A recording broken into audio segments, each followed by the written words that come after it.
Welcome back, my friends, both old and new. Today I want to talk about Egypt, and in particular the Philadelphia corridor and the Sinai Peninsula. Most people just don't understand, and of course, anybody who under the age of 50 that isn't doing their own homework doesn't understand that Gaza was part of Egypt until 1967.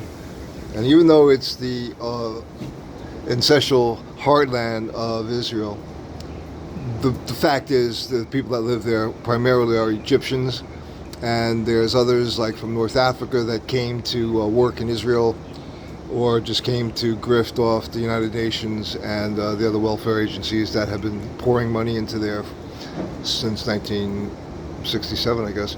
So people have to understand that Egypt and Israel might have a peace treaty, but all that means, for the most part, other than tourism, travel, and all the rest, is that Egypt gets to continue to funnel weapons, drugs, militants, ammo,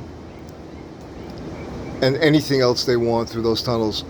And Israel has no choice. They have to go in. They have to take out the tunnels that are on the Egyptian side, or they're just going to be redug as soon as this war ends. And I'm not trying to get a premature end to the war. What I am trying to do is prevent the rearming of Hamas. They're not defeated. They have 500,000 more young people that they can put a gun in their hand. They can put an RPG in their hand. They can teach how to plant explosives. There's plenty of more militants in Gaza.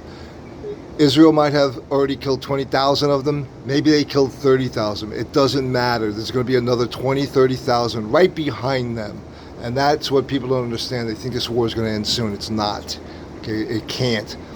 The Egyptian border is a mess. The fact that Hamas and Egypt are both crying foul over the Philadelphia corridor means that there's tunnels there that haven't been discovered, and they don't want discovered.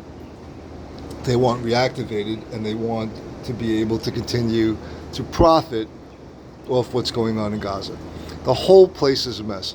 You don't hear Egypt talking about the border that they have with Israel that's 10 times the size of the Philadelphia corridor. No, this is a pure Hamas play, and Israel cannot fall for it.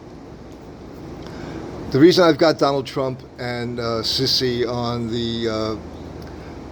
the profile for this video is because if Donald Trump gets back in, and that's a big if, he's got to tell this guy Sisi, look, there's got to be peace. You want peace? You want your Suez Canal to get back up and running? There's only one way. Let Israel go in there and carve out a 50-mile demarcation line. Let them go in and patrol it. Let them make sure there's no more rearming of Hamas through Egypt. Now, I feel the same way about Jordan, but I don't want to talk about that right now. I want to focus just on Egypt. Look at how they're complaining that they don't want them on the Philadelphia corridor. Why? Why? Look at the size of the border that Egypt has with Israel now. It doesn't make sense. It only makes sense to the smugglers. It's got to stop. Okay. Lastly, people think that there's going to be a short end to this war. It's not going to be a short war. Okay, it's already almost a year. It's got to go at least another year. Maybe it's going to go multiple years. But right now what we got is a cleanup operation. They're starting to move into the West Bank. We're talking about Israel, the defense forces, and they're going to clean that up before they go into Lebanon and take on Hezbollah, which they have to. So while the U.S. has their 2 aircraft carriers out there, while they have a base of 4,000 U.S. Air Force and military in the Negev desert doing surveillance, it's actually the largest radar tower in the world in the Negev desert, operated by the U.S. military. And when I say lastly, we'll talk about Joe Biden. He's got some balls. Saying that Israel didn't do enough to get out the American hostage. Is he kidding me? There's 4,000 American military that can get into, okay, not all of them, but they can fly into Gaza in 5 minutes from where they are. If they were serious about getting out the American hostages, Biden would send in the Marines. He doesn't. All right, that's it for today. Like, share, subscribe, help me grow this channel. I'm going to do these every day now. Thank you.